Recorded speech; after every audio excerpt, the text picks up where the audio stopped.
Hello everyone, this is Savita Anjana.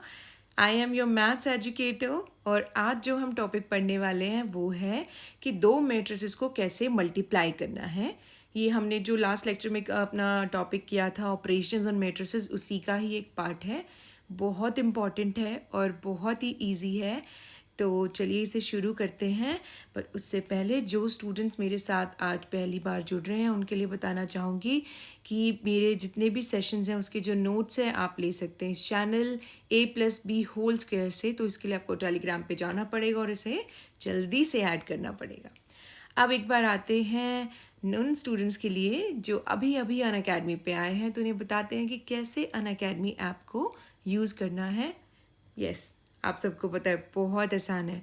क्या करना है, ऐप स्टोर पे जाना है, फिर अनअकैडमी लर्निंग ऐप को इंस्टॉल करना है। उसके बाद अपनी क्लास चूज़ कीजिए, अपना कोर्स चूज़ कीजिए और हो जाइए शुरू।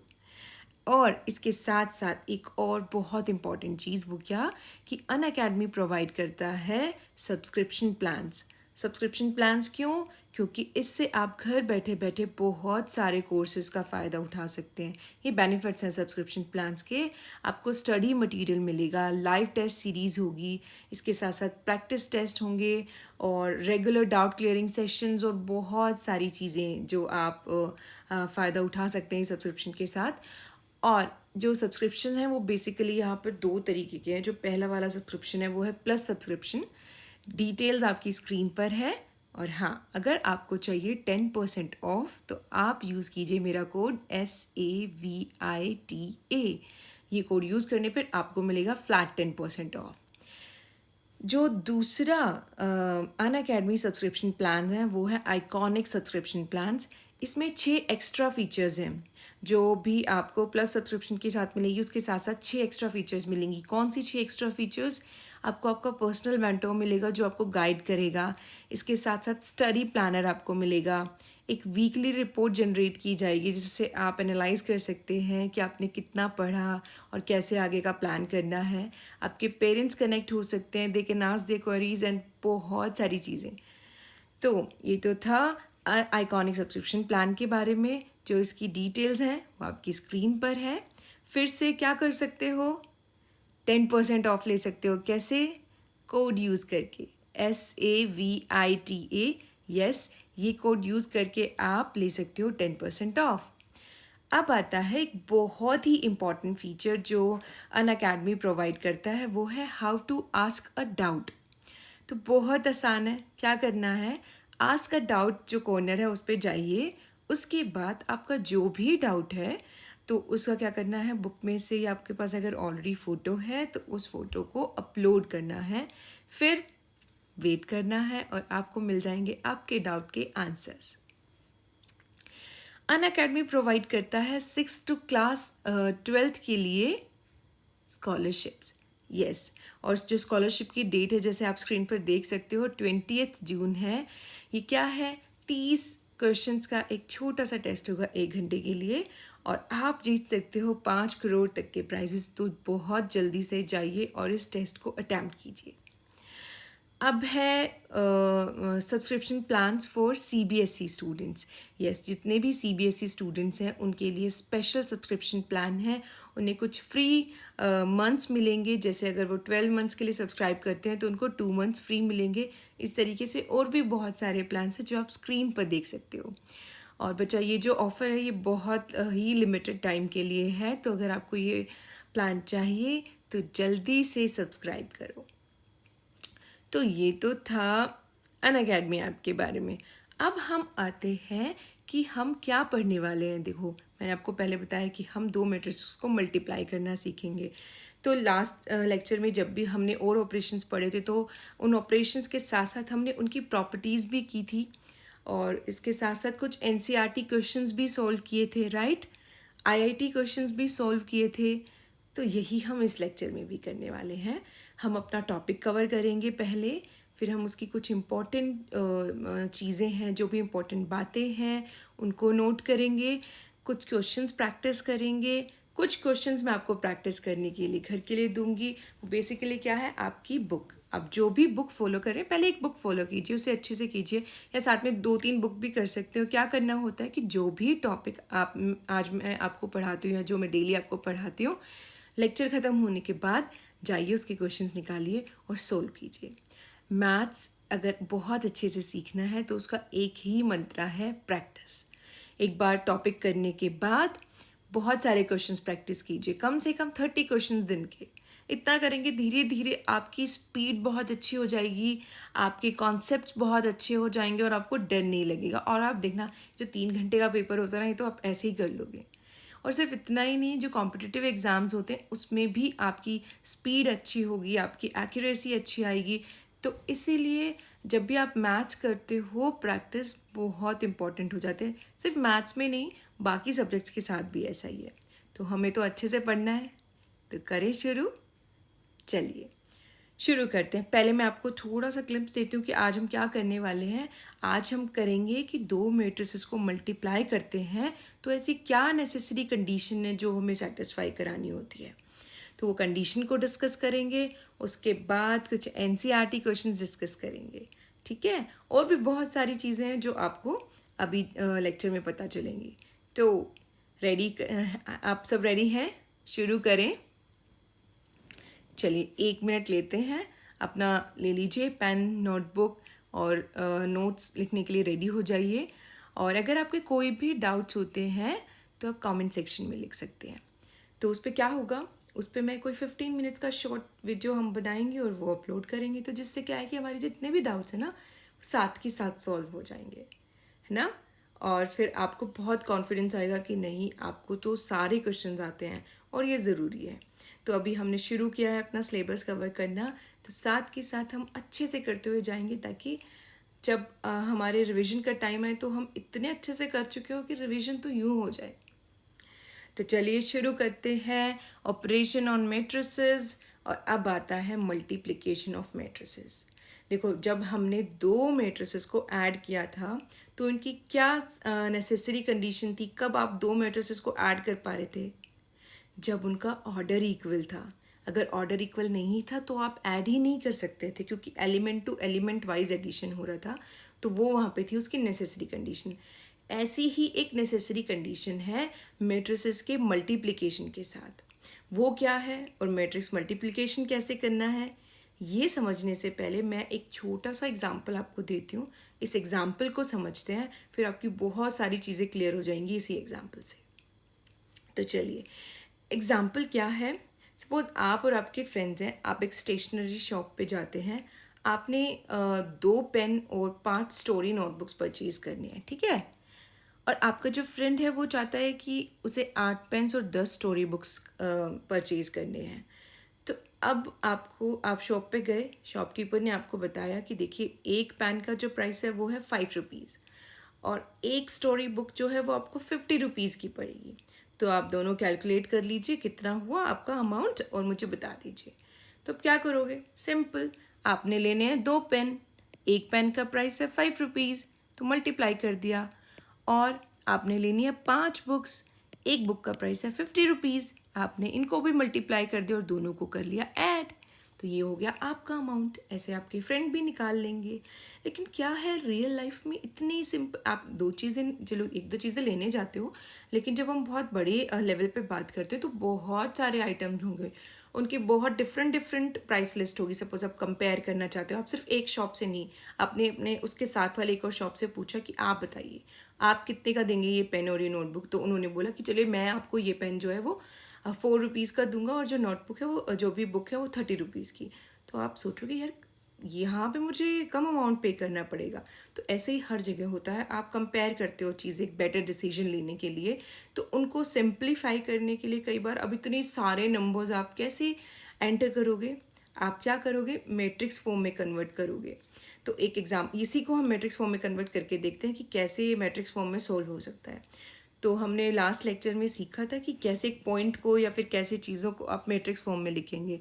तो वही है, आपके पास है 2 पेन और 5 बुक्स, आपके फ्रेंड के पास है 8 पेन और 10 बुक्स। तो 2 तरीके हैं, या तो फर्स्ट रो में आपको जो भी चीज़ें खरीदनी है उनको लिखिए और सेकेंड रो में लिखिए अपनी फ्रेंड की, या फिर इनको लिखिए कॉलम वाइज। ये है आपका डेटा और ये है आपके फ्रेंड का डेटा, है ना? आसान है ना? लिख दिया दोनों तरीके से। तो जो पहला मेथड जो मैंने लिखा हुआ है ऑलरेडी आपकी स्क्रीन पर, ये तो हो गए नंबर ऑफ पेन्स, ये हो गए नंबर ऑफ बुक्स। अब ये है एक पेन का कॉस्ट और ये है एक बुक का कॉस्ट। और देखना आपने यहाँ से ये निकाला था ना जो आपको अमाउंट पे करना है, यहाँ से भी निकल जाएगा। कैसे? एक पेन को मल्टीप्लाई कीजिए पेन के कॉस्ट से, बुक को मल्टीप्लाई कीजिए बुक के कॉस्ट से, आ गया। ऐसे आप अपने फ्रेंड के लिए निकालिए। और ये तो एक शॉप का प्राइस था। अगर यहाँ पे एक और दूसरी शॉप के भी प्राइस आप लिखते तो 4 रुपीज़ एंड 30 रुपीज़ थे, तो वो भी कैलकुलेट कर सकते हो। तो आपके लिए दोनों को कंपेयर करना हो गया ईजी। तो ये जो तरीका है इसको हम यूज़ करेंगे मैट्रिक्स मल्टीप्लिकेशन में, कि कैसे उन्होंने पहले तो उसको मैट्रिक्स में कन्वर्ट करके लिखा और फिर टोटल अमाउंट भी बता दिया मल्टीप्लाई करके। अब देखो एक चीज़ है, अगर मैं ये 5 और 50 आगे लिखती इस मैट्रिक्स को, और जो दूसरी मैट्रिक्स थी मेरे पास 2, 5, 8, 10 ये पीछे होता, तो क्या आप निकाल सकते हो कि क्या कुछ सेंस बनता है ये? चलो देखते हैं। 5 को आप किस से मल्टीप्लाई करोगे और किस नंबर को छोड़ोगे? 2 से करोगे तो 8 कहाँ गया? जैसे वहाँ पे तो क्या था, इसको आपने 5 से किया था और 5 को आपने 50 से किया था। तो यहाँ पे क्या हो रहा है कि जैसे ही आप मैट्रिक्स की पोजीशन चेंज कर रहे हो तो गड़बड़ा जाता है चीज़ें, आप समझ नहीं पाते हो 5 को किससे मल्टीप्लाई करें, चीज़ें इनकम्प्लीट सी लगती है ना? यही है मैट्रिक्स मल्टीप्लिकेशन की कंडीशन, नेसेसरी कंडीशन। क्या कंडीशन है कि जो आप दो अगर मैट्रिक्स को आप मल्टीप्लाई करना चाह रहे हो, तो जो पहली मैट्रिक्स है उसके नंबर ऑफ कॉलम्स और जो दूसरी मैट्रिक्स है उसके नंबर ऑफ रोज सेम होने चाहिए, तभी आप दो मैट्रिसेस को मल्टीप्लाई कर पाओगे, अदरवाइज मल्टीप्लिकेशन पॉसिबल नहीं है। यस, क्या कंडीशन है? पहली वाली मैट्रिक्स के कॉलम्स, दूसरी वाली मैट्रिक्स के रोज, ये क्या होने चाहिए? इक्वल होने चाहिए, तभी मल्टीप्लाई कर पाओगे, अदरवाइज मल्टीप्लाई नहीं कर पाओगे। इसलिए जब ये आगे मैट्रिक्स लिखी हुई थी और 550 पीछे लिखा हुआ था, आप मल्टीप्लाई कर पा रहे थे और जो आपको रिजल्ट मिल रहा था वो क्या था? 2/1 ऑर्डर की मैट्रिक्स।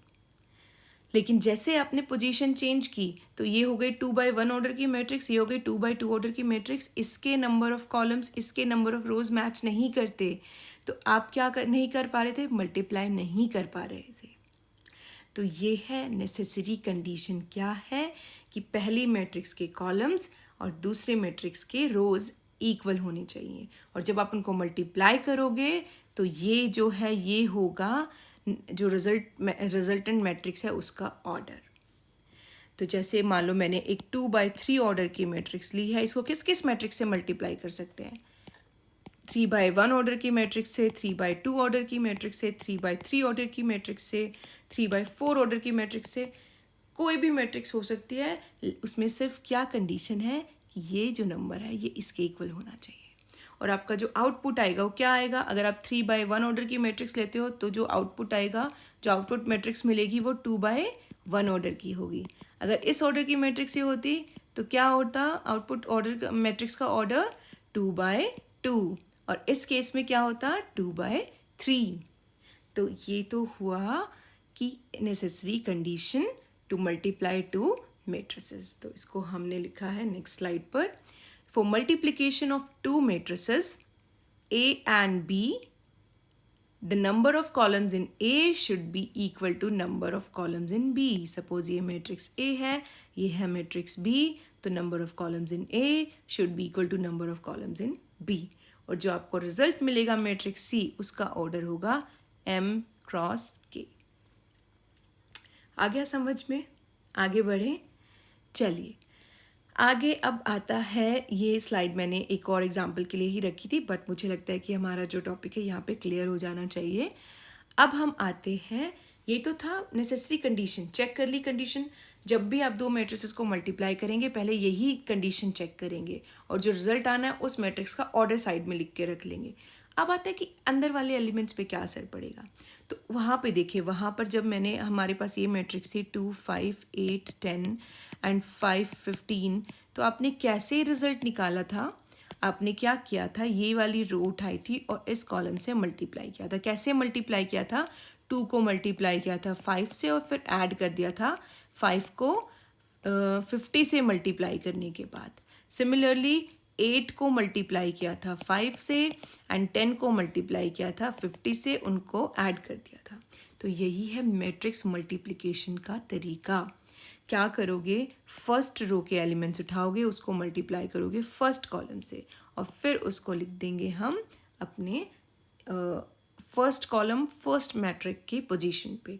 देखो पहले तो ये है 3x3 ऑर्डर की मैट्रिक्स, ये भी 3x3 ऑर्डर की मैट्रिक्स। तो क्या इनको मल्टीप्लाई कर सकते हैं? यस, कर सकते हैं, क्योंकि ये दोनों हैं सेम और हमें रिजल्टेंट मिलेगा एक 3x3 मैट्रिक्स की फॉर्म में। तो जो पहला एलिमेंट है वो किससे आएगा? फर्स्ट रो और फर्स्ट कॉलम को मल्टीप्लाई और ऐड करने पर। अब देखिए ये है, ये फर्स्ट रो ही चल रहा है, तो इसमें सारे एलिमेंट्स कौन से आएंगे? फर्स्ट रो को मल्टीप्लाई करने से जो मिलेंगे। तो फर्स्ट रो को जब फर्स्ट कॉलम से मल्टीप्लाई करोगे वो एलिमेंट यहाँ आएगा। फर्स्ट रो को सेकंड कॉलम से मल्टीप्लाई करोगे तो वो फर्स्ट रो और सेकंड कॉलम पे आएगा। फर्स्ट रो को थर्ड कॉलम से जो मल्टीप्लाई और ऐड करोगे वो फर्स्ट रो और थर्ड कॉलम की पोजीशन पे आएगा। इसी तरह सेकंड रो को फर्स्ट कॉलम से करोगे वो यहाँ आएगा। सेकंड रो को सेकंड कॉलम से मल्टीप्लाई और ऐड करने पर यहाँ पे नंबर मिलेगा और सेकंड रो और थर्ड कॉलम को मल्टीप्लाई करने पर यहाँ पर नंबर मिलेगा। इस तरीके से आप सारे के सारे नंबर्स निकाल सकते हो और आपको मिल जाएगी आपकी फाइनल मैट्रिक्स। एक एग्जाम्पल लेते हैं और उसको सॉल्व करके देखते हैं। सपोज मेरे पास एक मैट्रिक्स है 5 10 2 3। कितने ऑर्डर की है? 2x2 ऑर्डर की।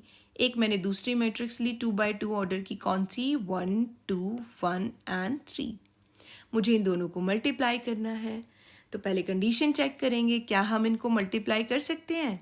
यस, क्योंकि number of columns in first is equal to number of rows in second. और जो हमारा रिजल्ट आएगा वो कैसी मैट्रिक्स होगी? 2x2 ऑर्डर की मैट्रिक्स। अब निकालते हैं एलिमेंट्स। तो पहले ये वाला एलिमेंट निकालेंगे। कैसे निकलेगा? फर्स्ट रो को मल्टीप्लाई करो फर्स्ट कॉलम से, 5 into 1 plus 10 into 1। Second element कैसे आएगा? ये वाला, फर्स्ट रो को सेकेंड कॉलम से, क्योंकि ये फर्स्ट रो और सेकेंड कॉलम की पोजीशन। ये कैसे मिलेगी? 5 इंटू 2 प्लस 10 इंटू 3।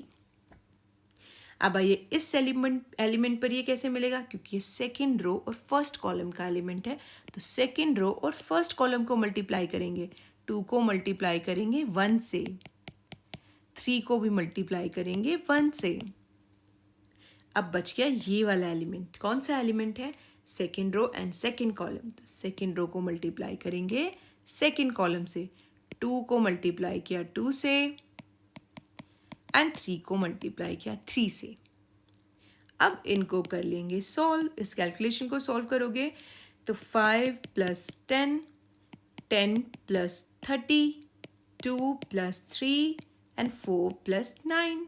तो ये आपका रिजल्ट हो गया 15, 40, 5 एंड 13। तो ये है आपका आंसर दो मैट्रिसेस को मल्टीप्लाई करने के बाद। अब आते हैं एक और क्वेश्चन पर। ये मैंने आपकी स्क्रीन पर दिया हुआ है और इसका सॉल्यूशन भी दिया हुआ है। ये हम क्यों कर रहे हैं? ताकि हमें थोड़ा सा जो है वो प्रैक्टिस हो जाए। एक बार प्रैक्टिस हो जाएगी फिर आप जैसे ही लेक्चर ख़त्म होता है बैठ के करीबन जितने भी आपके एनसीईआरटी में और जो भी आप दूसरी बुक फॉलो कर रहे हैं उनके क्वेश्चंस को प्रैक्टिस करोगे तो आपका ये जो मैट्रिक्स मल्टीप्लिकेशन का मेथड है टिप्स पे हो जाएगा। और हाँ जी, कौन कौन से बुक्स आप फॉलो कर सकते हो वो भी मैं आपको बताऊंगी। एक लेक्चर हम उस पर स्पेशल बनाएंगे कि कौन से बुक्स आपको फॉलो करनी है और हाँ जी कैसे मैथ्स का पेपर अटेम्प्ट करते हैं। क्योंकि कई बार क्या होता है, मैंने नोटिस किया है कि कुछ बच्चों को पूरा मैथ्स का पेपर आता होता है, बहुत अच्छे से आता होता है, पर उनके स्टिल मार्क्स कट जाते हैं क्योंकि उन्हें कई बार आइडिया नहीं होता कि क्या क्या चीज़ उनको अपने पेपर में मेंशन करनी होती है जिससे उनके फुल मार्क्स आएँ। तो ये चीज़ हम डिस्कस करेंगे क्योंकि जब आपको पूरा मैथ्स आता है तो क्यों हमने नंबर कटवाना है ना? फुल मार्क्स लेंगे। तो वो चीज़ें हम डिस्कस करेंगे कि क्या क्या चीज़ें इम्पॉर्टेंट हैं एक मैथ्स के पेपर को अच्छे से अटेम्प्ट करने के लिए। तो ये भी हम डिस्कस करेंगे। फिर हम शॉर्ट वीडियोस बनाएंगे जिसमें हम हमारे डाउट सेशन क्लियर होंगे, राइट। तो ये सब हम चीज़ें करेंगे धीरे धीरे। तो चलिए अभी आता है नेक्स्ट क्वेश्चन, आपकी स्क्रीन पर है।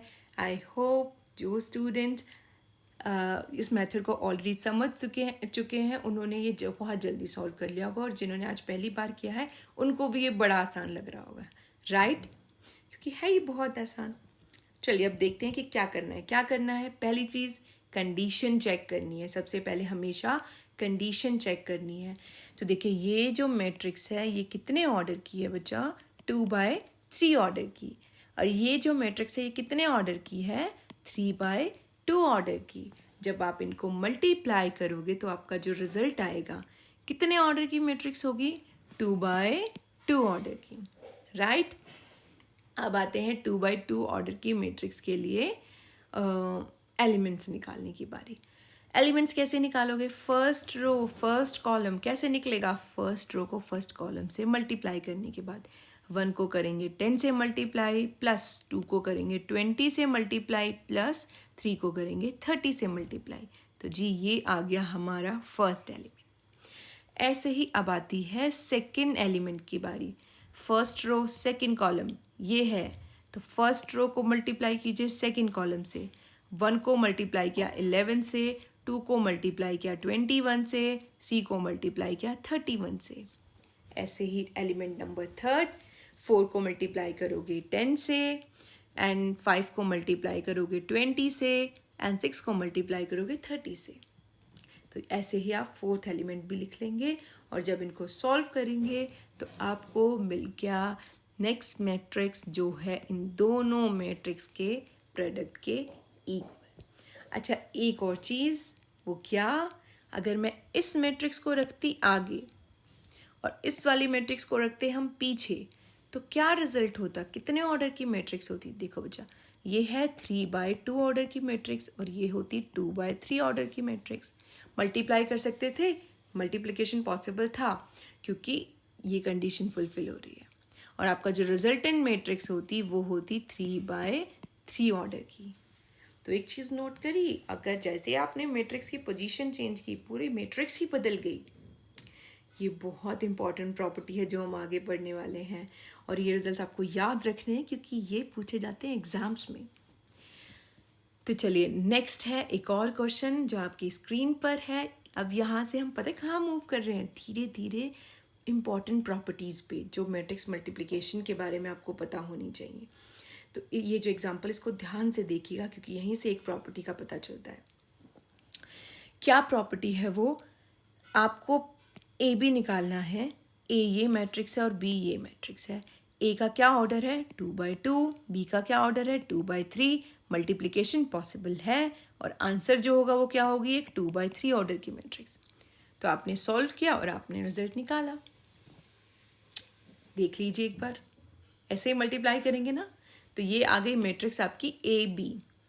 बट अबाउट बी ए, क्या बी ए कैलकुलेट कर सकते हैं। चलो देखिए, ये बी मैट्रिक्स है, ऑर्डर क्या है 2/3। ये ए मैट्रिक्स है, ऑर्डर क्या है 2/2। तो क्या बी ए कैलकुलेट कर पाओगे, बताइए। नहीं कर पाएंगे क्योंकि फर्स्ट मैट्रिक्स के नंबर ऑफ कॉलम्स और सेकंड मैट्रिक्स के नंबर ऑफ रोज इक्वल नहीं है। तो एक चीज़ नोट करी कि ए बी तो निकाल लिया लेकिन बी ए तो मल्टीप्लाई ही नहीं कर पाएंगे हम। तो इसका क्या मतलब हुआ कि अगर ए बी एग्जिस्ट करता है तो ज़रूरी नहीं है बी ए भी एग्जिस्ट करे। समझ गए, अगर ए बी निकाल पा रहे हो तो ज़रूरी नहीं है कि बी ए भी निकाल पाओगे। लेकिन एडिशन में ऐसा नहीं था। एडिशन में अगर आपने a प्लस बी निकाला है तो b प्लस ए भी निकालते थे और दोनों इक्वल भी आते थे। लेकिन यहाँ पे मल्टीप्लिकेशन में कंडीशन बिल्कुल बदल गई, जो सिचुएशन है वो बिल्कुल चेंज हो गई। ए भी निकाल लिया लेकिन बी ए तो कैलकुलेट ही नहीं कर पा रहे हैं। चलिए एक नेक्स्ट एग्जाम्पल लेते हैं जहाँ पर बी ए कैलकुलेट कर सकते हैं, और अब देखते हैं कि ए बी और बी ए में क्या रिलेशन आती है। ये मैट्रिक्स है, तो इन मैट्रिक्स की हेल्प से आपको ए बी निकालना है और फिर बी ए निकालना है और फिर चेक करना है क्या वो दोनों इक्वल हैं या अनइक्वल हैं। इन्होंने तो बता दिया कि अनइक्वल हैं, आप चेक करेंगे पहले। तो देखिए ए बी आपने निकाला, ये थी 2/3 ऑर्डर की मैट्रिक्स, ये थी 3/2 ऑर्डर की मैट्रिक्स, मल्टीप्लाई किया तो मिल गया 2/2 ऑर्डर की matrix, right. Next example, next BA में ये है 3/2 ऑर्डर की मैट्रिक्स, ये है 2/3 ऑर्डर की मैट्रिक्स, दोनों को मल्टीप्लाई किया मिल गई 3/3 ऑर्डर की मैट्रिक्स। अरे देखते ही पता चल रहा है 2/2 ऑर्डर की मैट्रिक्स कभी 3/3 मैट्रिक्स के इक्वल हो ही नहीं सकती। अच्छा, इक्वल मैट्रिसेस का डेफिनेशन किया था हमने पिछले लेक्चर में, मतलब पार्ट 2 में। तो यही था पहले तो कि दोनों का ऑर्डर सेम होना चाहिए, फिर उनके सारे एलिमेंट सेम होने चाहिए। यहाँ तो ऑर्डर ही सेम नहीं है, तो यहाँ से हमें क्या पता चलता है? यहाँ से पता चलता है कि अगर ए और बी दो मैट्रिक्स हैं और किसी तरह आपने ए बी निकाल लिया तो ज़रूरी नहीं है कि बी ए एग्जिस्ट करे, और अगर बी ए एग्जिस्ट कर भी गया तो ये ज़रूरी नहीं है कि ए बी और बी ए दोनों इक्वल हों। तो इस प्रॉपर्टी को क्या बोलते हैं बच्चा? जब एडिशन के केस में आपने पढ़ा था कि ए और बी को ऐसे ऐड कीजिए या फिर ऐसे ऐड कीजिए, दोनों एग्जिस्ट करेंगे और दोनों इक्वल होंगे, तो हम कहते थे कि मैट्रिक्स एडिशन कॉम्यूटेटिव है। तो मल्टीप्लिकेशन कॉम्यूटेटिव कैसे होता है कि ए को मल्टीप्लाई किया बी से, बी को मल्टीप्लाई किया ए से, पोजीशन चेंज करके, और हमने देखा ये तो दोनों इक्वल है ही नहीं। तो कॉम्यूटेटिव प्रॉपर्टी मैट्रिक्स मल्टीप्लिकेशन के केस में होल्ड नहीं करती। बहुत इंपॉर्टेंट रिजल्ट है। कैसा रिजल्ट है? बहुत इंपॉर्टेंट। क्या? कि मैट्रिक्स मल्टीप्लिकेशन कॉम्यूटेटिव नहीं होता। अच्छा, कैसे ये क्वेश्चन पूछा जा सकता है? आपसे पूछ सकते हैं कि matrix multiplication option A associative है, बी कॉम्यूटेटिव है, सी आइडेंटिटी एग्जिस्ट करेगा, डी इनवर्स एग्जिस्ट करेगा। इस तरीके से क्वेश्चन पूछ सकते हैं। फिर पूछेंगे कौन से ऑप्शंस ठीक हैं, इसमें मल्टीपल चॉइस क्वेश्चंस भी आ सकते हैं, है ना।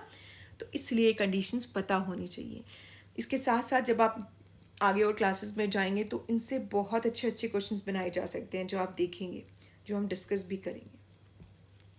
तो ये तो हो गया कि आपका जो मैट्रिक्स मल्टीप्लिकेशन है वो कॉम्यूटेटिव नहीं है। अब एक नोट एनसीईआरटी में गिवन है। देखिए एनसीईआरटी की खूबसूरती बताती हूँ। एनसीईआरटी बहुत ही पतली सी बुक है, इसका हर एक लाइन इम्पॉर्टेंट होता है। ये हर एक लाइन में बहुत ही इंपॉर्टेंट चीज़ें आपको बता की जाती हैं। तो जब आप एनसीईआरटी फॉलो कर रहे हैं तो मेक श्योर कि इसकी एक एक लाइन इम्पॉर्टेंट है, क्योंकि जैसे आप दूसरे ऑथर की जो बुक्स देखते हैं मोटी मोटी होती है, वो बहुत अच्छे से पूरा एक्सप्लेन करते हैं, लेकिन एनसीईआरटी का क्रिस्प है। एनसीईआरटी इंपॉर्टेंट है, एक बार आपने पूरा कवर कर लिया, फिर आप एनसीईआरटी उठाइए, आपको लगेगा यार ये तो नोट्स के बराबर है, उन्होंने नोट्स की तरह हर एक चीज़ लिखी हुई है। तो उसमें एक नोट था कि ये ज़रूरी नहीं है कि ए बी बी ए के इक्वल ना हो हर पेयर के लिए। उन्होंने कहा कुछ ऐसी मैट्रिक्स एग्जिस्ट करती हैं जिनमें ए बी किसके इक्वल हो जाए, बी ए के इक्वल हो जाए। और इन्होंने एक एग्जांपल दिया, ये ए मैट्रिक्स है, ये बी मैट्रिक्स है, इन्होंने ए बी निकाला, बी ए निकाला और दोनों आए इक्वल। बट आपने एक चीज़ नोटिस करी इन दोनों मैट्रिसेस में? कीजिए ऑब्जर्व, क्या कॉमन है? अरे आपने देखा कि नॉन डायगोनल एलिमेंट्स, ये दोनों के डायगोनल एलिमेंट्स है, इनको छोड़कर बाकी एलिमेंट है ज़ीरो। तो ऐसी मैट्रिसेस जिसमें नॉन डायगोनल एलिमेंट्स ज़ीरो हों, ऐसी स्क्वायर मैट्रिसेस जिसमें नॉन डायगोनल एलिमेंट्स ज़ीरो, उनको क्या कहते हैं? Diagonal matrices. जैसे ये एक डायगोनल मैट्रिक्स हो गया। तो ये जो डायगोनल मैट्रिसेस हैं, ये जो है ये कम्यूट करती हैं। यस, कि multiplication of diagonal matrices of same order will be commutative. तो आपने देखा कि सारी मैट्रिसेस तो कम्यूट नहीं करती, लेकिन कुछ स्पेशल मैट्रिसेस हैं जो कम्यूट करती हैं। कौन सी मैट्रिसेस हैं वो? Diagonal matrices. अच्छा, डायगोनल मैट्रिसेस में एक चीज़ बताती हूँ, क्या है इसकी डेफिनेशन? एक ऐसी स्क्वायर मैट्रिक्स जिसमें नॉन डायगोनल एलिमेंट्स ज़ीरो हों। डायगोनल एलिमेंट्स के बारे में उन्होंने कोई कमेंट नहीं किया है। तो डायगोनल एलिमेंट्स ज़ीरो भी हो सकते हैं और नॉन ज़ीरो भी हो सकते हैं। तो ये मैट्रिक्स भी डायगोनल मैट्रिक्स है और ये मैट्रिक्स भी डायगोनल मैट्रिक्स होगी, मतलब ज़ीरो मैट्रिक्स भी डायगोनल मैट्रिक्स होगी अगर वो स्क्वायर मैट्रिक्स है। तो आपने पढ़ा कि डायगोनल मैट्रिक्स जो हैं वो कॉम्यूटेटिव होते हैं। तो एग्जाम्स में कैसे पूछा जा सकता है? 4 मैट्रिक्स दे दी, पूछा कि बताइए कौन सी कॉम्यूटेटिव है। अब आप देखिए, अगर आपने कॉन्सेप्ट नहीं पढ़ा है तो आप क्या करोगे? उन मैट्रिक्स को मल्टीप्लाई करके देखोगे, वो भी कितनी बार, कितनी कैलकुलेशन बढ़ती है। क्वेश्चन है वो 1 सेकंड का, आप उसमें आपने उसमें बहुत टाइम ले लिया। यही तो होता है एक क्वेश्चन को अटैम्प्ट करने का, यही है कि आपको अपना कोई शॉर्ट रूल याद करके उस पर अप्लाई करना है और झट से आंसर देना है। तो ये क्वेश्चन IITs में भी पूछे जाते हैं, क्योंकि आपको पता होना चाहिए कौन सी मैट्रिसेस कम्यूट करते हैं। आपको ये तो पता होगा कि मैट्रिसेस कम्यूट नहीं करती, अब कैसे बताऊँ किसी रैंडम मैट्रिक्स को कि वो कम्यूट कर रही है नहीं कर रही। चेक करिए कि क्या वो डायगोनल है कि नहीं है। अच्छा, ये तो हो गई डायगोनल मैट्रिसेस की बात। स्केलर मैट्रिसेस के बारे में क्या ख्याल है? स्केलर जो मैट्रिसेस हैं क्या वो कम्यूट करेंगी? तो स्केलर मैट्रिक्स की डेफिनेशन पे जाते हैं। क्या डेफिनेशन थी? A diagonal matrix is scalar if all the diagonal entries are same और इक्वल। जैसे अगर यहाँ पे 2 2 2 होता तो ये स्केलर मैट्रिक्स होती है। तो स्केलर मैट्रिक्स डायगोनल मैट्रिक्स ही है। तो जब डायगोनल मैट्रिक्स कम्यूट करती हैं तो स्केलर मैट्रिसेस भी कम्यूट करेंगी। तो ये है हमारा आज का बहुत ही इम्पॉर्टेंट रिजल्ट जो हमें कॉम्पिटिटिव एग्जाम्स में यूज़ करते हैं। जो यूज़ होता है वो क्या कि diagonal matrices and scalar matrices जो हैं वो कम्यूट करती हैं, और जो बाकी जो मैट्रिसेस हैं वो कर भी सकते हैं, वो नहीं भी कर सकते, उनका कोई फिक्स रिजल्ट नहीं है। क्योंकि आपने देखा कुछ मैट्रिक्स कर रही हैं, कुछ नहीं कर रही हैं। हम किसकी श्योरिटी लेते हैं, हम किस रिजल्ट को याद रखते हैं? जिसका 100% श्योर रिजल्ट है कि ये मैट्रिक्स तो कम्यूट करती ही करती है। तो ये तो आ गया मैट्रिक्स कॉम्यूटेटिव के बारे में कि मैट्रिसेस जो है कॉम्यूटेटिव। जब भी कोई रूल की बात होती है तो वो जो रूल है वो हर एक एलिमेंट को सेटिस्फाई करना चाहिए। लेकिन अब ऐसी मैट्रिसेस एग्जिस्ट करती ना जो कम्यूट नहीं करती, तो इसलिए हम कहेंगे कि जो मैट्रिसेस हैं वो कॉम्यूटेटिविटी रूल को फॉलो नहीं करती हैं, वो नहीं करती हैं। उसमें सिर्फ कुछ स्पेशल टाइप की मैट्रिसेस हैं जो कम्यूट कर सकती हैं, वो हैं डायगोनल एंड स्केलर। अब आ जाता है कि बहुत ही इंटरेस्टिंग सा फैक्ट जो आप ऑब्जर्व करेंगे मैट्रिसेस में, और वो क्या है? सपोज आपके पास, अच्छा, आपने कभी दो नॉन ज़ीरो नंबर्स को मल्टीप्लाई करके ज़ीरो आंसर मिला है? कभी नहीं मिलेगा। ऐसा कभी नहीं होगा कि आप दो नॉन ज़ीरो को मल्टीप्लाई कर, दो नॉन ज़ीरो नंबर्स को मल्टीप्लाई करें और आपका रिजल्ट एक ज़ीरो मैट्रिक्स हो जाए। यानी कि, और आपने ये भी पढ़ा है, अगर दो नंबर्स का प्रोडक्ट ज़ीरो के इक्वल है, या तो A ज़ीरो होगा या B ज़ीरो होगा, या फिर दोनों ही ज़ीरो हो सकते हैं। लेकिन मैट्रिक्स के केस में देखिए एक बड़ा ही इंटरेस्टिंग एग्जाम्पल। A मैट्रिक्स ये रही आपकी स्क्रीन पर, क्या ये ज़ीरो मैट्रिक्स है? नहीं। ये दूसरी मैट्रिक्स है आपके इस पर B मैट्रिक्स, क्या ये ज़ीरो है? नहीं। और इनको जब मल्टीप्लाई कर रहे हो आपको मिल रही है एक ज़ीरो मैट्रिक्स। तो इसका क्या मतलब हुआ कि जब दो नॉन ज़ीरो मैट्रिक्स को मल्टीप्लाई करते हो तो उनका रिजल्ट जो है एक ज़ीरो मैट्रिक्स आ सकता है। Product of two zero matrices, two non zero matrices can be a zero matrix. है ना, कितना इंटरेस्टिंग फैक्ट। अब आते हैं मैट्रिक्स मल्टीप्लिकेशन की प्रॉपर्टीज़ पर। तो मैट्रिक्स मल्टीप्लिकेशन की क्या क्या प्रॉपर्टीज़ हैं? जैसे आपने मैट्रिक्स एडिशन की प्रॉपर्टीज़ पढ़ी थी, ऐसे ही हम मैट्रिक्स मल्टीप्लिकेशन की प्रॉपर्टीज़ पढ़ेंगे। तो जो पहली मैट्रिक्स मल्टीप्लिकेशन की प्रॉपर्टी है वो है एसोसिएटिव प्रॉपर्टी। तो एसोसिएटिव प्रॉपर्टी क्या है? एडिशन में क्या थी? A plus B plus C is equal to A plus B plus C, है ना। यहाँ पे ऑपरेशन क्या है? मल्टीप्लिकेशन। तो प्रॉपर्टी क्या हो जाएगी? A star B star C is equal to A star B star C। मतलब या तो A और B को पहले मल्टीप्लाई करो, फिर जो रिजल्ट आया उसको आगे रखे और पीछे C मैट्रिक्स को रखे और उन्हें मल्टीप्लाई कीजिए। ठीक है, एक तो ये चीज़ हो जाए। तो चलिए, हम कर रहे थे प्रॉपर्टीज़ ऑफ मैट्रिक्स मल्टीप्लिकेशन। तो मैट्रिक्स मल्टीप्लिकेशन में हम पहले पढ़ चुके हैं कि जो दो मैट्रिसेस होती है उनका मल्टीप्लिकेशन कॉम्यूटेटिव नहीं होता है। ठीक है, मैट्रिक्स एडिशन में हमने चार प्रॉपर्टीज़ पढ़ी थी कि उनका एडिशन कॉम्यूटेटिव होता है, वो एसोसिएटिव लॉ को फॉलो करते हैं, उसके साथ साथ एडिटिव आइडेंटिटी क्या होता है और एडिटिव इन्वर्स क्या होता है, ये चीज़ें हमने वहाँ पर पढ़ी थी। अब हम पढ़ेंगे मैट्रिक्स मल्टीप्लिकेशन कौन कौन सी प्रॉपर्टीज़ को सेटिस्फाई करता है। तो देखिए, जो पहली प्रॉपर्टी है वो है एसोसिएटिव प्रॉपर्टी। एसोसिएटिव प्रॉपर्टी क्या थी मैट्रिक्स एडिशन में? A plus B plus C should be equal to A plus B plus C. कि पहले कौन सी दो मैट्रिसेस को ऐड करना है, इससे कोई फ़र्क नहीं पड़ता, रिजल्ट जो है वो सेम आएगा। तो यही प्रॉपर्टी जो है वो मैट्रिक्स मल्टीप्लिकेशन के केस में भी होल्ड करती है कि ऑर्डर फिक्स रखिए कि आगे A मैट्रिक्स है, फिर B मैट्रिक्स है, फिर C मैट्रिक्स है, ऑर्डर सेम रखिए, लेकिन मैट्रिक्स कौन सी दो मैट्रिक्स को पहले मल्टीप्लाई करना है, कोई फ़र्क नहीं पड़ता, आंसर सेम आएगा। चाहे पहले ए और बी को मल्टीप्लाई कीजिए, फिर जो रिजल्ट आए उसमें सी मैट्रिक्स को मल्टीप्लाई करो, या फिर बी और सी को मल्टीप्लाई करके फिर ए मैट्रिक्स को उसके साथ मल्टीप्लाई करो, कोई डिफरेंस नहीं है, रिजल्ट सेम आना है। तो ये तो हुआ एसोसिएटिव प्रॉपर्टी के बारे में।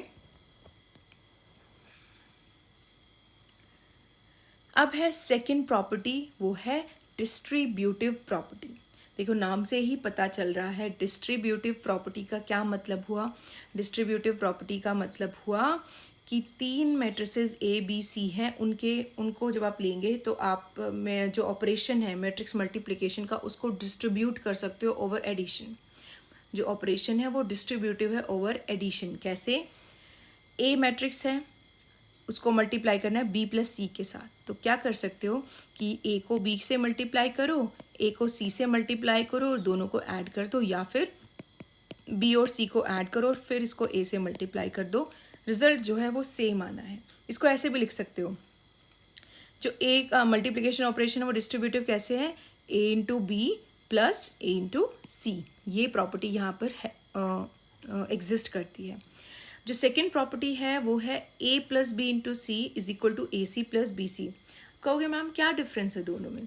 देखो, जो पहली प्रॉपर्टी है वहाँ पर जो ए मैट्रिक्स है वो प्री मल्टीप्लाई हो रही है बी और बी प्लस सी के साथ। जो सेकेंड प्रॉपर्टी है वहाँ पे जो मैट्रिक्स है वो पोस्ट मल्टीप्लाई हो रहा है। तो उसने कहा कि दो मैट्रिक्स को ऐड कर रहे हो, तो अगर मैट्रिक्स से प्री मल्टीप्लाई करके ए बी प्लस ए सी निकालो या पोस्ट मल्टीप्लाई करके ए सी प्लस बी सी निकालो, कोई डिफरेंस नहीं है।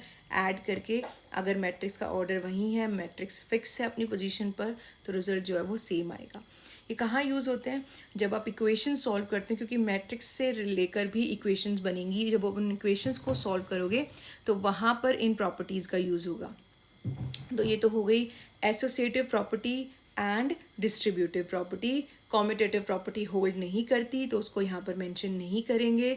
यहाँ पे हम वही प्रॉपर्टीज़ मेंशन कर रहे हैं जो होल्ड करती है। अब आती है नेक्स्ट प्रॉपर्टी। नेक्स्ट प्रॉपर्टी क्या है? Multiplicative identity. Multiplicative identity, multiplicative identity क्या होती है? एडिटिव आइडेंटिटी क्या थी कि ऐसी मैट्रिक्स जो ऐड करने पर गिवन मैट्रिक्स की आइडेंटिटी ना चेंज करे, मैट्रिक्स वही की वही रहे, जैसे कि जीरो मैट्रिक्स था एडिशन के केस में।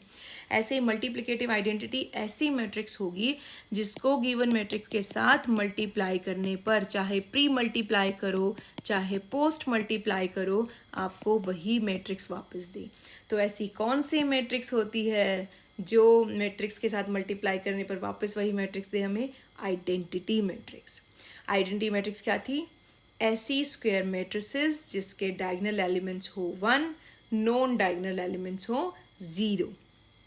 तो ऐसी मैट्रिसेस होती है हमारी आइडेंटिटी मैट्रिक्स। तो जैसे 1 ऑर्डर की आइडेंटिटी मैट्रिक्स होती है ये, 2 ऑर्डर की आइडेंटिटी मैट्रिक्स होती है ये, और 3 ऑर्डर की आपकी स्क्रीन पर है। तो ये तो हो गई मल्टीप्लिकेटिव आइडेंटिटी। तो चलिए जल्दी से रिवाइज करते हैं। 3 इंपॉर्टेंट प्रॉपर्टीज मैट्रिक्स मल्टीप्लिकेशन के केस में एग्जिस्ट करती हैं। क्या क्या? Associative, second distributive, third multiplicative identity. अच्छा, जो मल्टीप्लिकेटिव इन्वर्स है वो कुछ कंडीशंस को फॉलो करता है। आपको कि मैम फिर से कंडीशंस आ गई? हाँ जी, हर चीज़ की अपनी कंडीशंस होती है एग्जिस्ट करने की, कि कब वो चीज़ एग्जिस्ट कर रही है कब नहीं करेंगी, तो वो भी हम पढ़ेंगे। इसलिए वो जो टॉपिक है वो बिल्कुल एक सेपरेट लेक्चर के लिए छोड़ा, क्योंकि बहुत ही बड़ा टॉपिक है। उसमें हम उन कंडीशंस को चेक करेंगे, क्या क्या कंडीशंस है जिससे ए इन्वर्स आप निकाल पाओगे, ए इन्वर्स कैसे निकालना है, उसके कुछ एग्जांपल्स करेंगे। और वो बहुत ही इंपॉर्टेंट टॉपिक है, क्योंकि पूरा जो एक 6 मार्क्स का या 5 मार्क्स का क्वेश्चन है वो वहाँ से आता है। तो काफ़ी इंपॉर्टेंट टॉपिक है, उसको बाद के लेक्चर में कवर करेंगे। आज अभी इस लेक्चर में हम यही प्रॉपर्टीज़ को कवर करने वाले हैं। तो अब आता है नेक्स्ट। Thank you. हाँ जी, तो इसका मतलब ये हुआ कि हमारा जो आज का लेक्चर था वो यहीं पे कंप्लीट होता है। आज हमने क्या क्या कवर किया बच्चों? आज हमने देखा कि कैसे 2 मैट्रिसेस को मल्टीप्लाई करना है, उन 2 मैट्रिसेस को मल्टीप्लाई करने की क्या क्या कंडीशंस हैं, एंड और उन मैट्रिक्स को मल्टीप्लाई करने पे कौन कौन सी इंटरेस्टिंग फैक्ट्स आपको पता चले कि 2 नॉन ज़ीरो मैट्रिक्स को मल्टीप्लाई करने पे एक ज़ीरो मैट्रिक्स मिल सकती है, और मैट्रिक्स में अगर ए और बी का ऑर्डर चेंज कर दिया तो हो सकता है वो मल्टीप्लाई ही ना हो, और अगर मल्टीप्लाई हो गए तो ये भी कंडीशन है कि वो दोनों इक्वल ना हो। ठीक है, यानी कि मैट्रिक्स मल्टीप्लिकेशन कॉम्यूटेटिव नहीं है। हमने ये भी चीज़ स्टडी की। अब आ जाता है नेक्स्ट जो है कि इम्पॉर्टेंट प्रॉपर्टीज़ जो मैट्रिक्स मल्टीप्लिकेशन फॉलो करता है। उसके साथ साथ हमने मैट्रिक्स मल्टीप्लिकेशन के बहुत सारे एग्जाम्पल्स किए। तो ये तो था आज के लेक्चर के बारे में। अच्छा, मैं सोच रही हूँ कि हम हर लेक्चर के बाद एक क्विक रिवीजन करें जल्दी से। अभी मैंने आपको बोल के बताया, बट हम क्या कर सकते हैं, अपनी पिछली वाली स्लाइड्स पे जाके जल्दी से उनको क्विकली रिवाइज कर सकते हैं, और मैं आपको बता सकती हूँ कि कौन से पे आपको क्वेश्चन प्रैक्टिस करने हैं और कौन सा हम आगे चीज़ें काम आने वाली है तो वो कर लेते हैं। मुझे लगता है वो एक अच्छा आइडिया रहेगा। पीछे से शुरू करते हैं। तो मल्टीप्लिकेटिव आइडेंटिटी क्या है बच्चों? Identity matrix. आइडेंटिटी मैट्रिक्स क्या बनती है? Multiplicative identity. और नेक्स्ट है कि मैट्रिक्स मल्टीप्लिकेशन फॉलो करती है 3 properties: associative, distributive and multiplicative identity का एग्जिस्ट करना। ज़रूरी नहीं है कि 2 नॉन ज़ीरो मैट्रिक्स जो हैं वो नॉन ज़ीरो मैट्रिक्स ही दें, उनका प्रोडक्ट एक ज़ीरो मैट्रिक्स भी हो सकता है। And zero matrix as the product of 2 non zero matrices, वही है।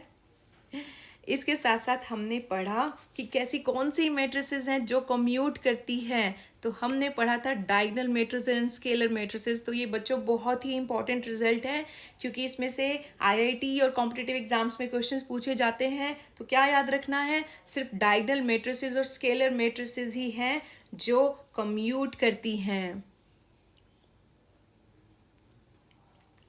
मैट्रिक्स मल्टीप्लिकेशन नॉर्मली कम्यूट नहीं करता, स्पेशल मैट्रिसेस करती है। अब आता है कैसे ए बी और बी इक्वल नहीं थे, ये एग्जाम्पल हमने किए थे। उसके साथ साथ 2 मैट्रिसेस को मल्टीप्लाई करना हमने सीखा था, और मैट्रिक्स को मल्टीप्लाई करने की इंपॉर्टेंट कंडीशन हमने चेक की थी। क्या कंडीशन थी?